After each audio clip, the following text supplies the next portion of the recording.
काल होती रथसप्तमी आणि आमच्या केळीच्या सवासणीसुद्धा, तर गोंधळ तर उठणारच. सवासणींचा स्वयंपाक वगैरे आम्ही करत होतो आणि त्या नादात आम्ही विसरूनच गेलो. मग सूर्यनारायण वगैरे काढला, पूजला आणि आज छोटी संक्रांत असते त्यामुळे ज्यांना ओवासायला होत नाही ते ओवासतात. आज तर इडा घ्यायला गेलो होतो, त्यानंतर घरी आलो. स्वयंपाक वगैरे सगळा तयार होता आणि केळीला तिकडे ओवासायला पण जायचं होतं, म्हणजे पूजा करायला जायची होती. तर बाकी सगळेजण गेले, मी घरीच थांबले होते. ताटं वाट्या वगैरे मी सगळं काय घासून धुवून पुसून वगैरे घेतला आणि ताटं तयार करायला घेतली होती. अशा प्रकारे मी ताटं मांडली होती आणि ते घरी आले. मला म्हणले चल आपण पण जायचं पूजा करायला. मग गेलो आणि तिथे सगळ्यांचं ओसून वगैरे आलं होतं, म्हणजे पूजा वगैरे करून झाली होती आणि सगळेजण हळदी कुंकू असे वाहत होते तिथे. तर आम्हीही परत गेलो.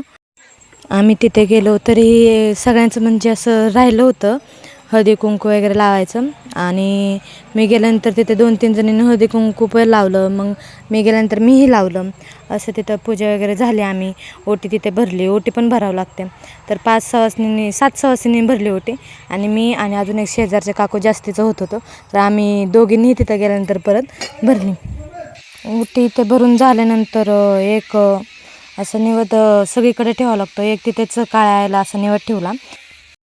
निवड ठेवून झाल्यानंतर यांना सांगितलं की जाऊन म्हसोबाला वगैरे नारळ फोडायचा, तिथं निवद वगैरे दाखवायचं. तर ते पण गेले तिथं.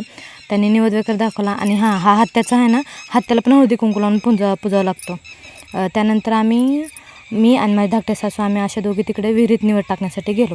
तर तिथे हळदी कुंकू वगैरे टाकला आणि निवद आम्ही विहिरीत अर्पण केला.